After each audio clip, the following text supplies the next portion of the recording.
A leading backer of Tim Scott's White House campaign says the senator's team fundamentally miscalculated what it means to run for president, amid sagging polls and Nikki Haley's gainson.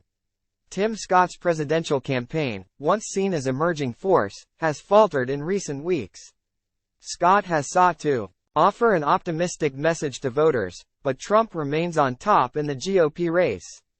The rise of fellow South Carolinian Nikki Haley has also complicated Scott's path to the nomination.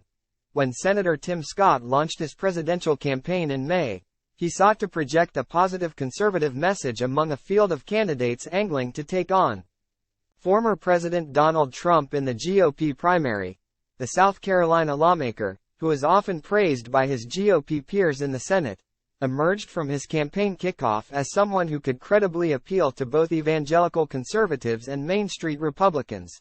Over the course of Scott's campaign, his campaign has so far focused heavily on winning the Iowa caucuses, and during the summer he was seemingly clipping at Florida Governor Ron DeSantis' second-place status behind Trump.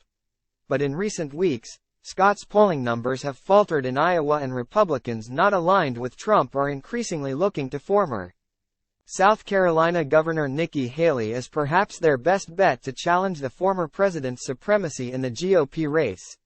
And some of Scott's supporters and friends are clearly taking notice of the shift.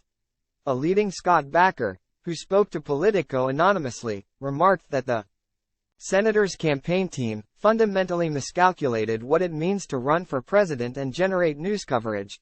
Texas Senator John Cornyn, who has not endorsed Scott's White House campaign but encouraged him to jump into the race, told Politico that his GOP colleague was a spokesman for a Reagan, hopeful, optimistic message.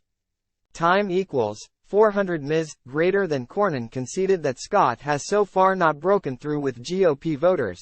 A major dilemma as the Iowa caucuses are less than 3 months away. I'm disappointed, because he's such a terrific guy and has got a great message, the Texan told the outlet. Time equals 400 Ms. greater than. While candidates like Haley and entrepreneur Vivek Ramaswamy have been able to move the needle among voters with their most recent debate appearances, Scott's first performance wasn't very buzzy among party leaders and observers. The presence of Haley in the race has also severely complicated Scott's path to the nomination. With both candidates hailing from South Carolina, they've both been in direct competition for influential donors in the state, as well as GOP voters who are intimately familiar with their individual records. Haley appointed Scott to the Senate when she served as governor, and the two have largely refrained from attacking each other in a major way. But Haley has seen her polling numbers rise both nationally and in the key early voting state of New Hampshire, and she consistently leads Scott among GOP voters in the lion's share of South Carolina primary polls. Time equals 400 Ms. greater than. Meanwhile, Scott has also had to contend with the Trump and DeSantis operations in Iowa.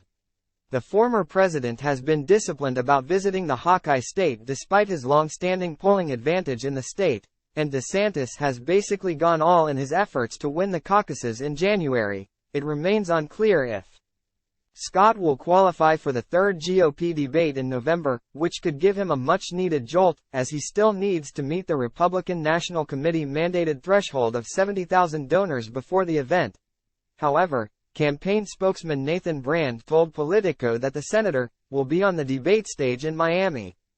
Time equals 400 Ms. greater than. Read the original article on Business Insider.